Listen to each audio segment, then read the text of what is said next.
in the greater karmic thinking, where the process of evolution is constant. So in this age of the universe, according to Indian philosophy, is divided up into 4 segments, and we're in the last segment, which is known as Kali Yuga. And Kali Yuga, we are about 5,000 years into the age of Kali Yuga. And so what we see here, we see so much fighting going on, and we see so much killing going on. And I think we have to somehow bring in some sort of static thinking. We're the only group of people, we're the only form of life here on the planet that likes to dress up, with military clothes and put guns and put, ammunition around us, which we cherish, and we are therefore then given an opportunity to go and kill other humans. We don't see that in the animal kingdom. You don't see, tigers getting up in the morning and say, okay, well, now I need to go and kill another tiger today. Or, you see a cat, and cat goes and says, well, I want to kill another cat today. We're the only species that likes killing our own kind. And I think that, when you look at all this, the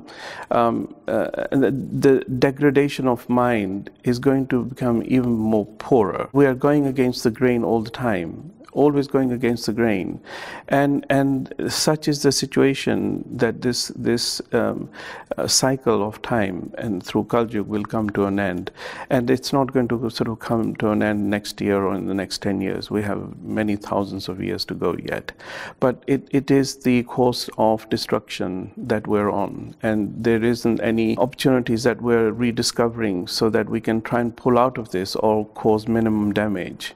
And so everything that that we see, we want to either kill it or make money out of it, and the situation will get worse than it is for the time as we see it. The ultimate recipe that is at our disposal is liberation, and that is why the philosophy from India of compassion and of ahimsa is so terribly right in our age. And that the journey is to look at how do we prepare ourselves for the ultimate truth, which is death. How do we prepare for death? And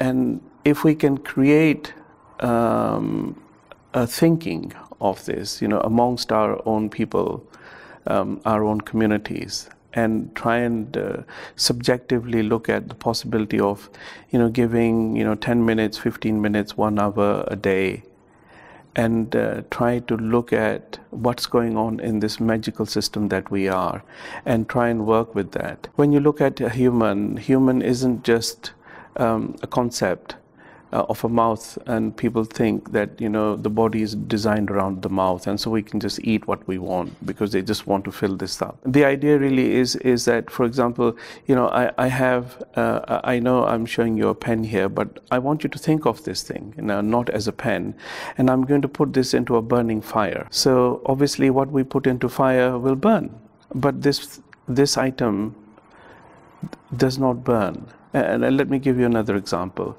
So I have the same thing in my hand, and I'm going to put this into a bucket of water, and I take it out, but it's not wet. That is our consciousness. That is the definition, according to Indian traditional sciences, of something that cannot be wetted, something that cannot be dried, something that cannot be burnt, something that is absolutely indestructible is your soul. And that is really, at the end of the day, what we really need to grasp. That, we say that, first the body is a being of energy, and then it is a human being. So it's trying to really understand the concept of that soul, that Atma, and the Indian word for soul is Atma.